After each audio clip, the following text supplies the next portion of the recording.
Hi friends, welcome to our channel. આજે આપણે બનાવીશું મુખવાસ. અને એ છે કેનો મુખવાસ ખબર પડે છે?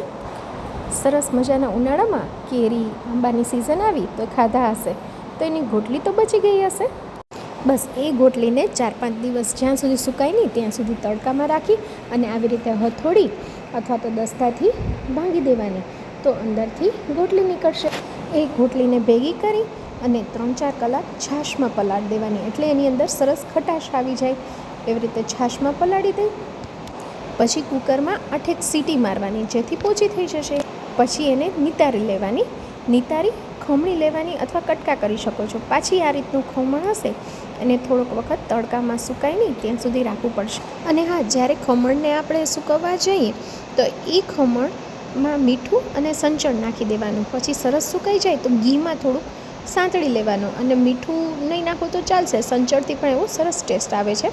અને છેલ્લે બસ ઘીમાં સાંતળી અને મુખવાસ રેડી થઈ ગયો છે. સરસ મજાની જમણવાર પછી ગોટલીનો મુખવાસ ખાશો તો ઓર મજા આવશે.